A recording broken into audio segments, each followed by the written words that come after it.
right, we have. Sorry. You gotta make sure my audio is only enabled on one of these devices. Okay, they said they're waiting on Zoom.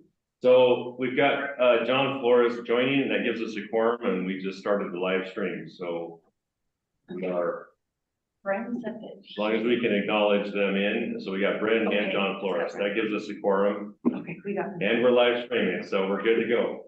Okay, thank you, Roger. Thanks for everybody's patience, and we welcome everybody to the UIA meeting. I think we got a full quorum. I'm excited. So has anyone had a chance to review the December 9th meeting minutes?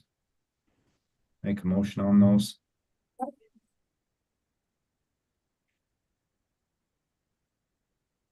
I'll make a motion that we approve the minutes for the December 9th meeting. Thank you, Brenda. Is there a second? I'll second. Thank you, Mary Lindbergh. Second. All in favor of the minutes, please say aye. Aye. Aye. Any opposed? Aye. Okay, thank you. Next on the agenda is the election of the UIA board members. Any nominations for board members? Go ahead.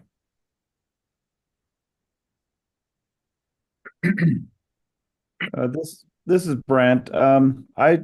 Brenda, I understand you don't want to play anymore, but are you willing to still be second? Yeah, I don't want to play any higher. Okay. I'll make a motion unless there's any discussion to keep our board officers the same. Derek Euler is the chair, myself is the first, Brenda is the second, and Zach Bloxham as the third. Okay, we've got a nomination by Brant. Is there a second? I'll second that. Thank you, Brenda. Any further discussion on that before we take a vote? Hearing none. Do we need to do a roll call on this, Krista? I would do a roll call for this one. Okay, I'll let you do that for me. Okay, Zach Bloxham, Yes. Nate Rockwood.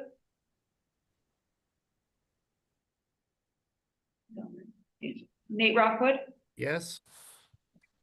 Brenda Moore, Yes. John Flores, Yes. Brent Bivey, Yes. Brant Hansen, Yes. Mayor Lindbergh, Yes. and Derek Euler. Yes. Thank you. Sorry, go ahead. It's unanimous. Okay. Thank you. Thanks for your nomination there, Brant. And I'm excited for what we've got in store for the upcoming year. So with that, we'll move on to our discussion on the financial policies. Jason, you've got the floor. Thank you, Derek. There's, as part of the fraud risk assessment that I presented in December, and when we were going through that, there were 3 policies that we did not have that the fraud risk assessment asked that we have, and we get some points for having them in our assessment score.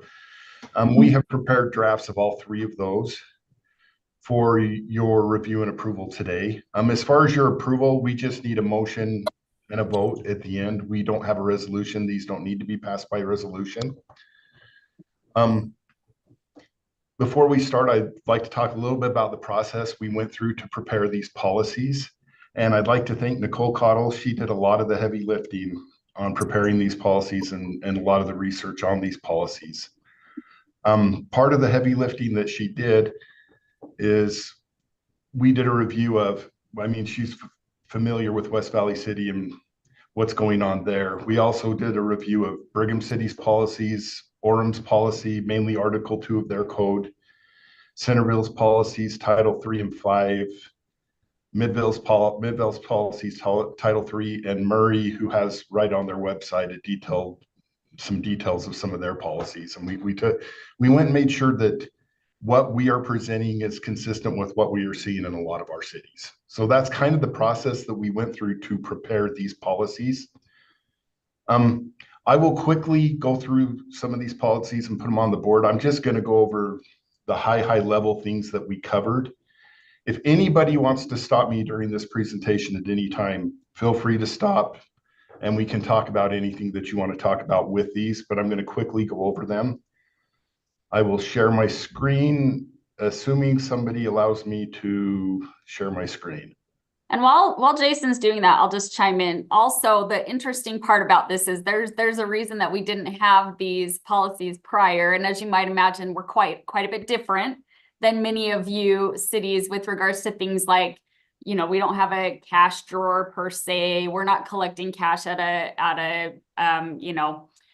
rec center or something like that. So many of the policies, just based on how we do our work every day, we had to kind of take yours and then curate them quite a bit to the realities of Utopia. And so Jason will talk about that, but that's why they might not look exactly like yours, but we did cross-check with many of yours. So yeah, Jason.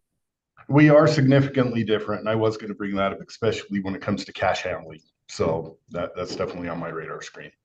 I'll share my screen. There we go. Now I can. Okay. The first one that we went over was the financial fraud and abuse reporting policy.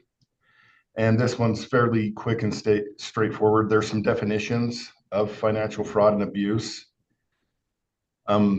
Here are some reporting procedures for how fraud can be reported. There are multiple people that it can be reported to. It can be reported to a supervisor, a department head, the CFO, the executive director, general counsel. Any of those people are designated as people you can report fraud to. It talks a little bit about what we want included in a report. It's pretty high level. Then it talks about some investigation and resolution procedures for when fraud is detected and who and how that would happen. And then talks about some training we're going to do periodically for people, for our employees, to let them know about fraud. Any questions on the fraud and abuse policy?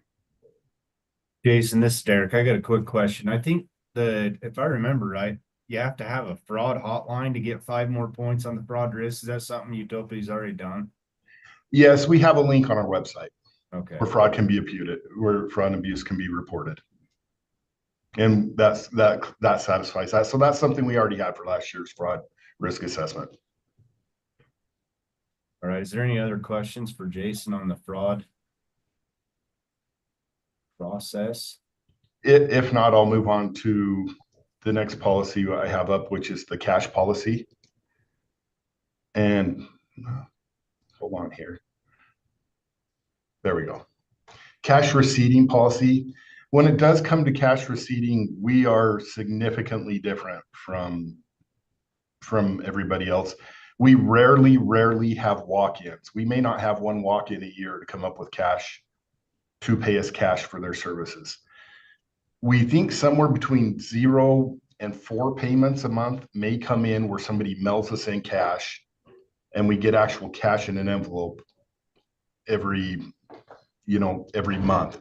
And so we get very few cash payments. We do receive some checks through the mail, and we do have a process for depositing those per state law, and we have separation of duties and all the controls that we need for those things. Very quickly, if you look at this, what we have here is who's responsible for some of the cash safeguarding and cash receipting, and that by state code is going to be the treasurer. And this just talks about, our policy just talks about having internal controls and processes to make sure that everything's safe and done as per state code. Any questions on the cash policy, cash receipting policy? If not, hearing none. The last one that we have here is the purchasing card policy. We do have purchasing cards here. We're pretty close to the same as the cities, how they're ran and how we have those. We're much more close to the cities on what we do with those. We have some definitions here. Talk about issuance and how cards are issued and activated and what needs to be done for that to happen and who needs to approve that. Some authorized uses, what's permissible and what's prohibited. If you look, the main things that are prohibited here are personal purchases, obviously, cash advances or withdrawal, and anything that's alcohol, tobacco, or any other non-business related purposes. So that's what's not allowed if you look at those. We go over cardholder responsibilities to safeguard their P card, to document their transactions, and to stay within their limits, which they pretty much have to do because systematically they're not allowed to go over their limits without some additional approval.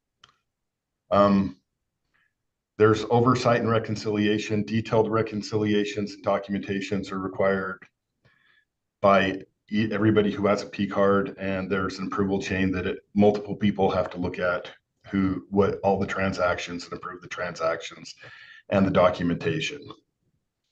There's some consequences for misuse, which are outlined here. About the training, there's some detail about training that we're going to have, that we do have, and then record keeping and retention, just saying we have to keep everything for 7 years. Any questions on the P card policy? I just have a couple questions. Okay. Just practical questions. Do you have the capability of downloading the P card transactions directly into your general ledger? Do you know, I don't know the answer if we have the capability to download them directly into the general ledger. We do do an upload from a download we get from the system. Okay. We don't Just making sure that you've got the thing that paper cannot be changed. If it's coming directly from the credit card company, then it is. And not only that, we have a separate person who goes into the system, and it has a report of anything that's been changed. And we have a separate person who's either myself or the controller that goes and makes sure no changes have been made to what's been downloaded and what we see from what we upload. Perfect.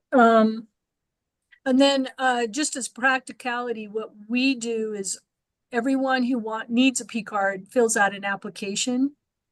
And on that application is the policy, and they have to sign that they have read it.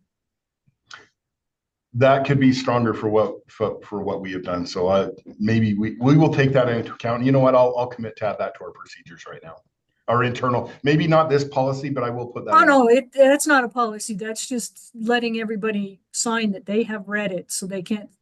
And the codes in our city are set that you cannot use it at a bar, even if it's like a sports bar that has mostly food. If it's labeled as a bar on the credit card thing, you're going to end up having to pay for the mayor's lunch credit card because he only brought his P card and it won't work. Okay, that's not covered in our policy, but yeah. We just set that so that bars do not work, which is a pain sometimes when you're traveling, but because you will eat at a bar occasionally.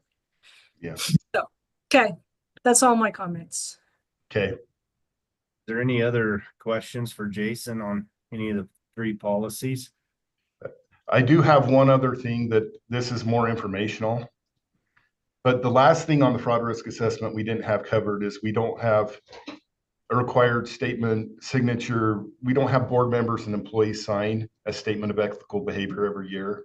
That is actually weighted heavier than all these policies combined on the fraud risk assessment, which I always find interesting.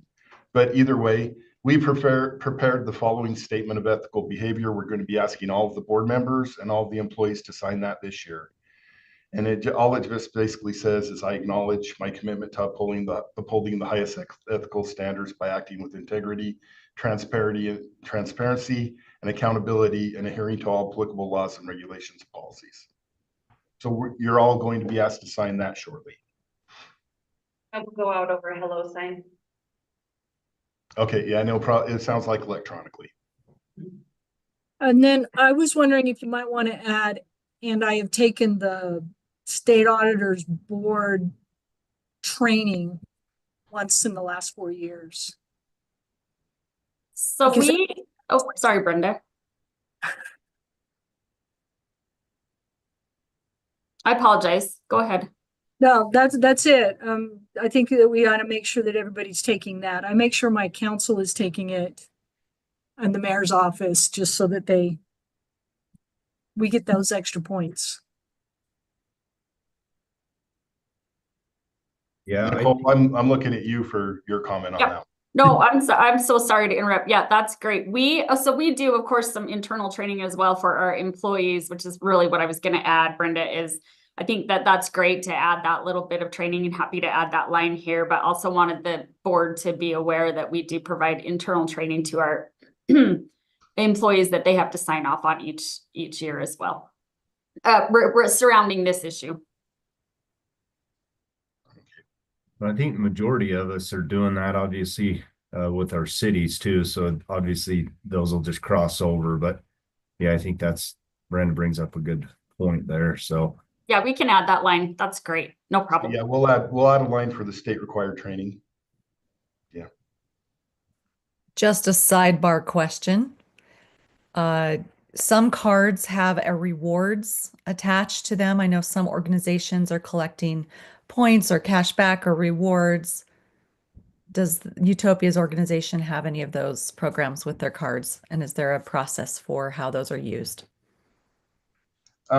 We do receive cash back from the card, and it's just basically put back into the funds of Utopia and then budgeted to be spent in the future and approved through the budgeting process by the board.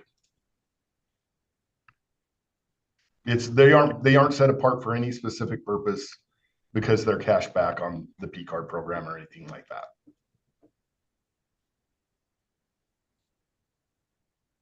And Mayor, I would also add, not specifically tied to an individual P card holder. So none of the P card holders in the system have any capability or access with regards to those fees. Those are all handled at Jason's level.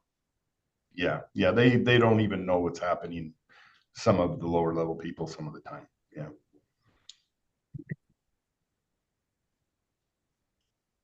okay, is there any other questions on the policies? If not, I'd entertain a motion to approve those new policies.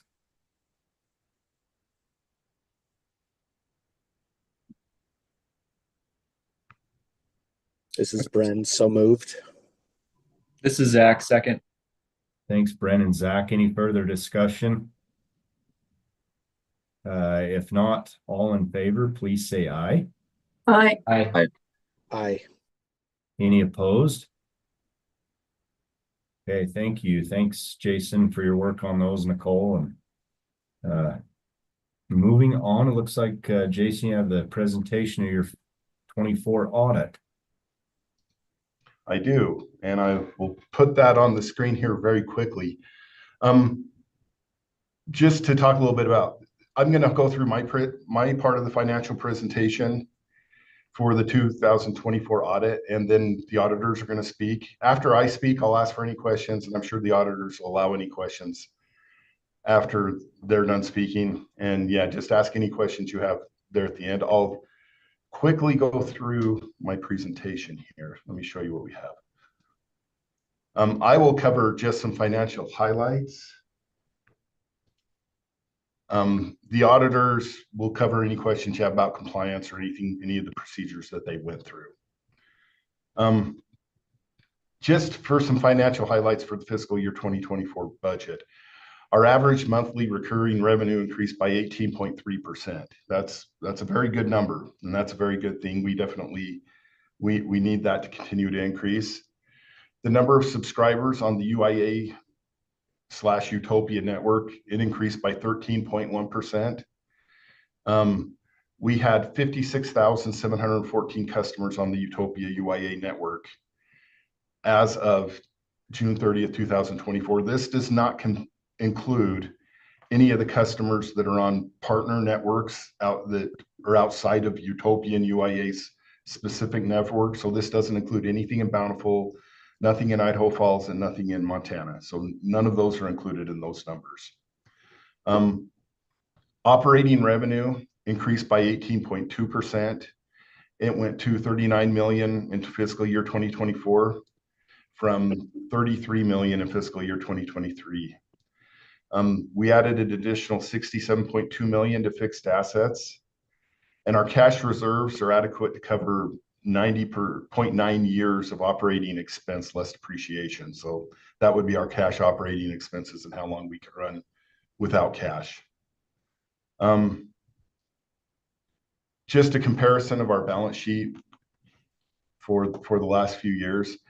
The biggest things you'll see in here, the biggest changes from fiscal year 23 to 24 are primarily our current assets going down. And that's because we have less, at the end of fiscal year 2024, we have less big projects going on inside of the UIA sphere. At the end of 2023, we still had some work that was going to happen in Syracuse and West Haven and a little bit in like Cedar Hills, possibly. I'm thinking mainly those three.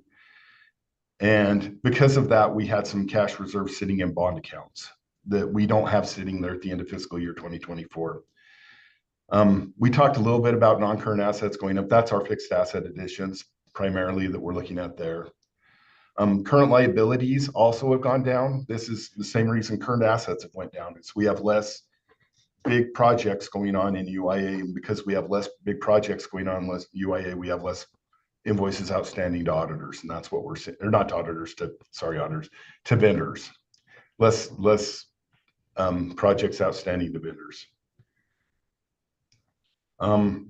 As far as revenue and expense goes, we talked a little bit about operating revenues and the increase in operating revenues. Operating expenses increased from 11 million to 12.3 million. Most of that increase is what we end up paying to Utopia. And that's the management fees we pay to the UIA pays to Utopia, is most of that increase in expenses. Bond interest and fees went up significantly if you look down below, and that's because we have some deferred capitalized interest that we've been paying on bonds, and those payments are increasing. Fiscal year 24, 25, and 26, we have big bond payment increases coming up, and so we need the big revenue increases to help make sure we stay afloat there and don't lose any ground that we've gained over the past few years. Member city payments, this, I thought I had reclassified this. This is the money that's sent from UIA to Utopia. This is an actual payments made to cities. I'm sorry, I thought I had this, I thought I had changed the name of that, but that's what that is. In 2023, $4 million of the payments made to cities came from UIA. In 2024, only 1.9 million. I will say member payments made to cities in 24 were higher than in fiscal year 2023. I believe it was like 4.6 million in 24, and it was like 4.3 million in 23 is the member payments made to the city. So I need to get that changed on my presentation definitely for next year. Those payments are made out of Utopia to the cities, but they did increase. We had an increase in net position, which is a good thing. So the last slide I have here is just kind of, I'm kind of trying to do a cash flow stress case. So, you know, kind of what's happened from year to year. I think this is important for UIA. If you look at our cash received from customers, like we said, it went up significantly from the year before. These are cash numbers. These aren't necessarily income statement numbers for the top line. The next lines are not audited, but these are actually what ended up cash flow wise when I look at just these items, and these are the biggest items we had. Cash operating expenses, this is the same as what's shown on the financial statements, actually, now that I think about it. They went up by 1.3 million. Bond principal and interest payments, they went up from 19.5 million to 22.6 million. And then interest paid from capitalized interest went down from 5.7 million to 4.7 million. So if you add kind of all those numbers together and see how our cash flow for what we're able to contribute from our operations to paying back cities, to doing additional, to covering the additional growth in cities and everything that's happened, they went from 9.6 million to 9 million. So the cash flow actually went down just slightly, which if you look at the very, very high increase we had in bond principal and interest payments and the let the smaller amount from capitalized interest, I think we did a very good job covering those payments.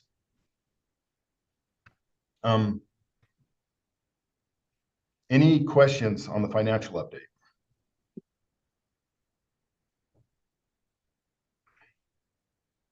If not, I will turn the time over to Ben from the auditors and let them speak a little bit. Ben. Okay, thanks, Jason.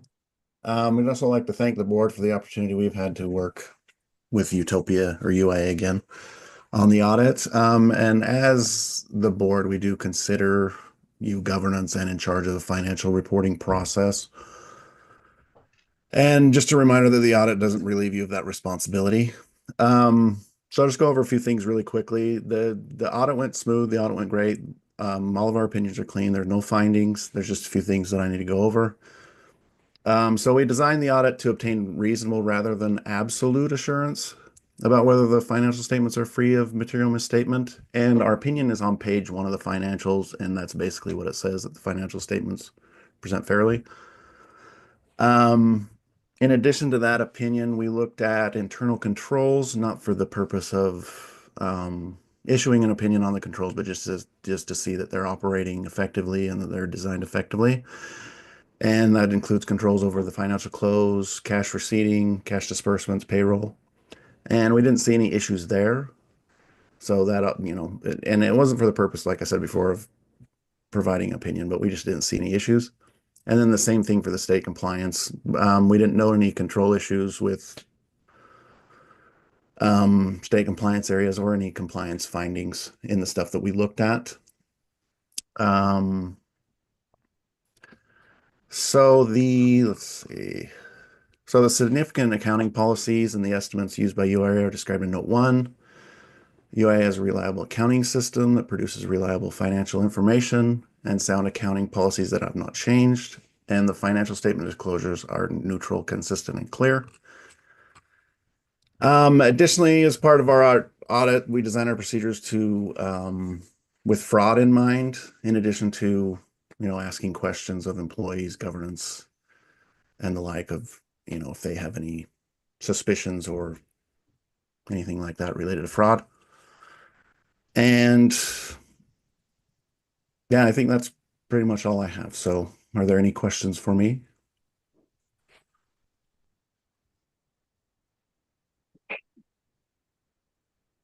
Hearing no questions for Ben or Jason, do we need to accept the audit formally, Krista, by motion or? No, I don't believe so. Okay. Well, I just want to take a second and thank Jason and his team and Ben at Keddington Christensen for all they did with the audit, and things are no findings. Good work. That's a lot of work, and appreciate everything you did putting that together, Jason. So, okay. Our next item on the agenda is a financial update for the current fiscal year. Yeah, you may be all getting sick of hearing from me, but quickly I'm going to go over a financial update and what we are seeing. If you look at, let me make this a little bit bigger, sorry. There we go. This is our normal financial update in the normal form that we see it, where the first few columns here are showing period ended, the 6 months ended December 31st, 2023 versus 2024, and kind of the difference in numbers here. And then where we project to end year end versus what's budgeted to end year end. So what I did for the projections as we look at some of these revenue numbers here is I actually took the last month we received in revenue and said, if we receive that same amount for the next 6 months, where would we end the year? That means we know we're going to have growth between January 1st and June 30th. I don't have any of that growth projected in these numbers. So where you see we're projected to be about 330,000 low on residential transport revenue at year end, we're going to be much we're going to be much closer to budget when it comes to those numbers. Really, my actual guess, if you're asking me to give you a guess, is our residential transport revenue may be just a little bit low. Like when I say a little bit low, I'm thinking somewhere between $100,000 and $200,000. And I'm pretty sure business transport and fiber lease revenue are probably they're looking much more likely to be on budget. And that's about where I think we are with those if we look at those numbers. The other number that's on here, marketing expense has been higher than budget. We're right now going through that and seeing how well we've done. There is a chance those could be lower by the end of the year. I will be getting together with Lexi and we'll be going over those over the next couple of months. It's definitely something we're looking at. Network ops show that we're going to be under budget for our network ops expense. I think that's just a timing issue on some of our allocations. I actually expect that to be much closer to what's on budget there. I expect it to be very close and to track with residential transport above. Capital projects, if you look at our capital project spending, right now, I'm kind of looking just in total here where we expect to be on capital projects. We're projected to be about $1 million below what's budgeted. I actually don't think we will be because this kind of goes on a cash basis of what I've seen so far. And usually at the end of the year, there are some invoices that come through in July that I haven't identified for June. So I actually think we're fairly close on budget on our capital spend for build out and growth. Jason, Yes. this is Laura. So I'm not a board member. I apologize if I'm out of order, but I would just like to understand the difference in miscellaneous revenue. I'm glad you asked that question. Actually, I'm not, but I can always explain it. This has to do with state law. There's another number that I don't have that I actually haven't shown on here where we are required by state law to budget for a certain amount of negative fund balance to be covered in the next year's budget. This is not cash flow related at all. We sometimes get a little bit aggressive on our miscellaneous revenue numbers to make sure that we have budgeted for an increase in negative fund balance. Okay. Is that a good way for me to describe that? So yeah, that's what that is. Any other questions? If not, we'll look at the revenue charts. And here's the recurring revenue. And I will point out that if you see this green line here, November and December, frankly, from September through December, you'll see a very, very steep increase in that number. And the reason is because we did an increase to our customers in the amount we were charging them. And that half of that went through. Actually, it was October and November. In October, half of it went through in October and half of it went through in November. So you'll see right now that our revenue increased from roughly 4.3 million to 4.8 million a month over those 2 months, which was a very, very good revenue increase and needed to help continue our growth and cover the expenses that we've seen. Has it had any negative impact on take rate? Do you know, we're still increasing customers. Roger will go over that as he's going over his take rate report, going over that in detail after this. Thank you. But the short answer is going to be no, not significant really. So, the other thing shown here, just for UIA, this is just the blue line's UIA revenue. If you look at this top dashed orange line, that's the total amount we're going to be paying for in bond payments when all the capitalized interest periods go up. If you'll notice the last couple of years, the difference between where bond payments are and revenues have come in is starting to increase, and that's what we like to see. And at the end of December, we were almost hitting 4 million a month in revenues, and our bond payments were only going to be about 2.2, let's say 2.4. I think it's a little between 2.3 and 2.4 right here. That's a pretty good monthly increase of what we're seeing there. So we're pleased with the revenue growth and how everything's looking. Any questions on the financial update? Okay, Jason, thank you for that. And obviously our revenue growth is looking awesome. So, moving on to item 7, Roger, looks like we're gonna do a network update. Yes, so I'm gonna just pull up our subscriber report here. So we send this out. I kind of give everyone a idea of what's going on collectively and also individually in their cities. A couple of things on this report. For some reason, this field here on total subscribers didn't update properly. We're actually at 71,226. So we are continuing to add customers at a pretty good clip. The correct numbers are still represented in the specific city reports and these other reports, which is this field right here didn't update. The take rates trending, you may say, hey, this was great. We had an amazing month. It was a good month. It was okay. Generally, things are slow in January and February, and then they pick up a little bit in March and April. The reason for the jump, you'll see, if you were just to trend this, things went up a little bit more in the January column here. We did a little bit of an adjustment in how we are querying addresses coming from our county records that we import into our system. And I would say it's more accurate now, the way we're doing it. It wasn't intentional to, manipulate the numbers to increase take rate. It's just more of a correction in how we're calculating take rate. It did result in the take rates going up a little bit. There are some other things we still need to do, such as taking out NPU properties that we're serving, but are actually counting against us. I think I've explained that before. So we do expect some other changes that'll cause these numbers probably to go up. We don't know of any ways to correct the data and make it go down because mostly we're under-reporting them. But I would just say take rate is kind of a nice just indicator of like, hey, how are we doing and how much of the city is benefiting from this? But the real numbers that we know for sure are the customers we're billing, right? We have a real connection that's at an address with a paying customer.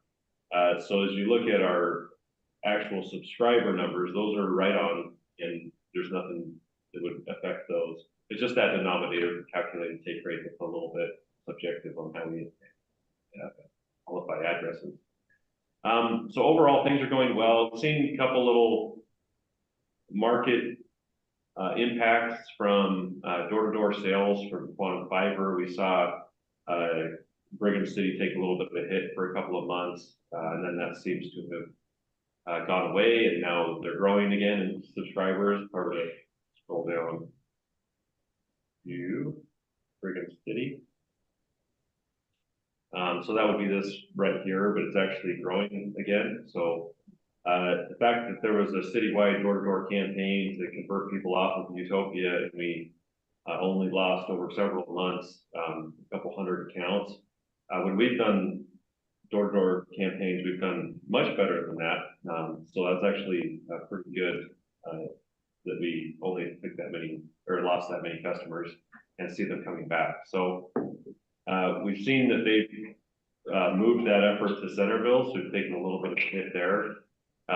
Meanwhile, at a whole, across all of the cities, it's almost a negligible impact because we cover so many addresses and not a lot of those are serviced by a fiber competitor.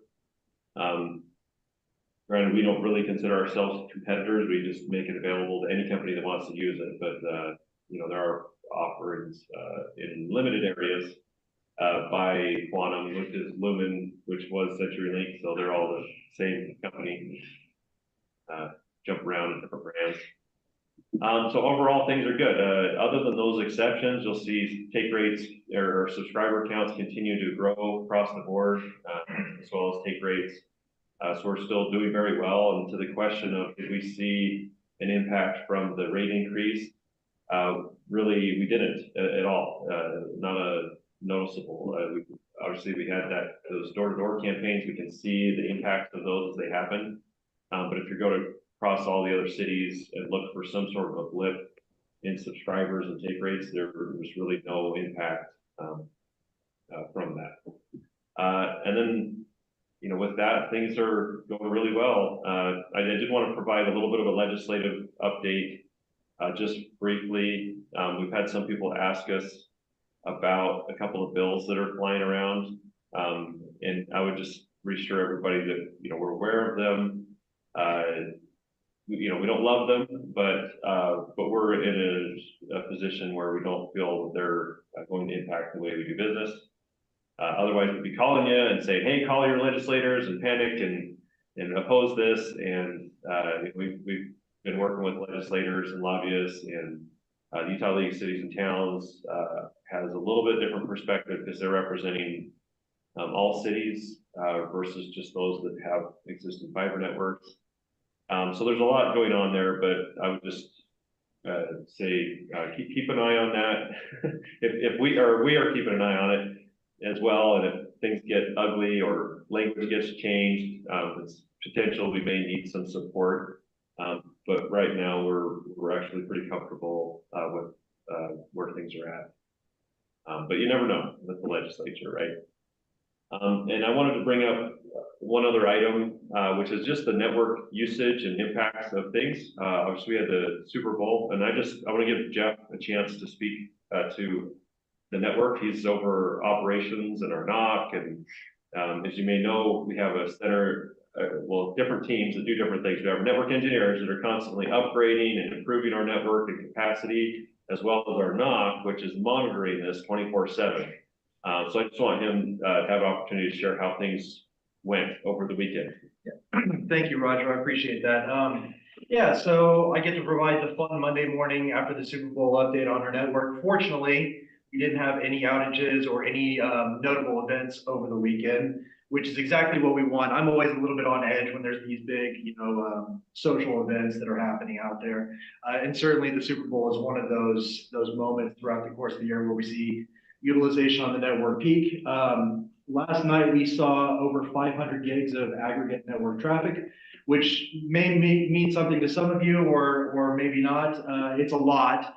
It was only surpassed by one other network event, and that happened earlier this year when Fortnite, a video game, updated their programming. So we peaked at over 700 gigs worth of network traffic in early January, but last night we had no issues and over 500 gigs of traffic, which is very exciting for me. So it's a different paradigm as more and more people are using services like YouTube TV and Fubo, that those types of major events impact our network. In the past, it was most people were still viewing things with cable or satellite, whatever it may be.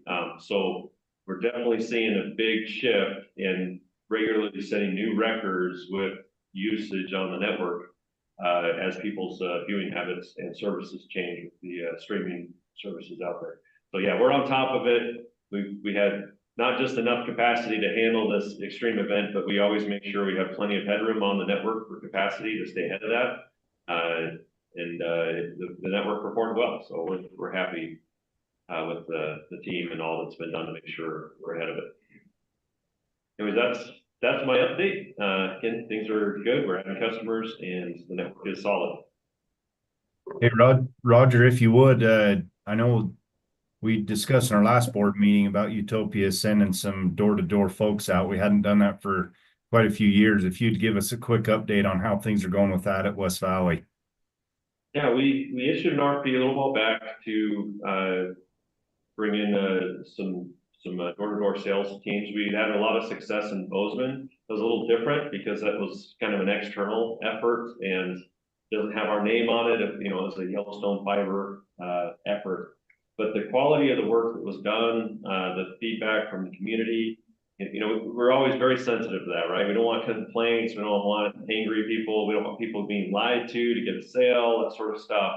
But the result in Bozeman with Yellowstone fiber effort was so positive, we thought we'd start some areas where we have lower take rates or needs here in Utah to do that.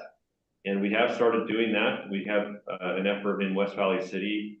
And again, this is another effort that Jeff's been working on. Maybe you want to say how we're doing or trending there? Yeah, we're doing excellent. Like Roger said, we're trying to balance, adding network densification and adding more subscribers to the network, but also balancing that with being a representative of the city and making sure that we're not doing high pressure door-to-door sales. And so we released, so we've got over 20,000 homes in West Valley that we could connect hypothetically. We've to date knocked about 4,000 of those doors. We've talked to about half of those people. And of those people that we talked to, about 1 in 10 are signing up, which is excellent as far as if you follow the sort of, you know, are we having conversations or not through the sales funnel all the way down. And so we've added about 300 customers in the last month, which is a lot more than we would have organically in West Valley in the same time period. If you look back sort of January of last year, we were adding about 30. So it's about 10x what we're actually seeing. And that's very encouraging. So hopefully with, you know, Roger's approval and the board's approval, maybe we could roll this out to your city in the coming months. Yeah, I would just say it's our intention to kind of sweep across all the Utopia areas. I think areas that we haven't been in recently, I mean, from construction and door flyers and that sort of stuff benefit more. And a lot of them have kind of forgotten about the mess we made. But you know, it's different when there's construction happening in your neighborhood. What is this? And oh, there's new fiber option. There's a lot of area that we built years ago, many years ago. And so to go through again and kind of educate those about what's available and the city's involvement and what this is all about. You think we spend a lot of money on marketing, but we still run into a lot of people who don't know about it or they need a little bit of help, right? It is a little bit complicated with the idea that we provide the fiber and there's different choices and service providers. And it's really hard to go through that explanation with a flyer or a pop-up ad or something like that. So we found a lot of success in the door-to-door folks because they can kind of walk them through that and explain why it is that way and help them navigate that extra layer of complexity. So yeah, so far so good. You know, we kind of keep them on a short leash in the sense it's like, hey, it doesn't take much, you know, a city manager or a board member, you know, call and say, hey, we're getting too many complaints about this and we'll shut them down or move them to other areas or something, right? We're very sensitive to if this is going badly, we don't want that to reflect badly on us or the city. So we have regular updates and you know, track every single complaint that we may hear of. If you hear of any in your cities, please let us know so we can track those and follow up and make sure because inevitably there's going to be some sales reps that push it a little too much, and so we always want to make sure we're following up with them, and even to the extreme, we have the ability to remove them from the campaign. Individuals if they're found to be a bad actor or too pushy or misleading people, that sort of stuff, we want to make sure that they're not out there misrepresenting us. But yeah, it's a great tool when used appropriately, and we want to continue doing that. And that'd be, you know, Jason loves it because he goes into the financial. He's like, there's no better ROI than adding a customer in an existing area, right? So we would love to keep pushing, you know, this effort and adding customers across the system. Yeah, thank you, Roger. That's good news, cool news. I was just thinking, I just graduated high school when Utopia first went through the city that I grew up in. So yeah, it's been a few years. So okay. Is there anything else any of the board members need to bring up to body? If not, I'd entertain a motion to adjourn.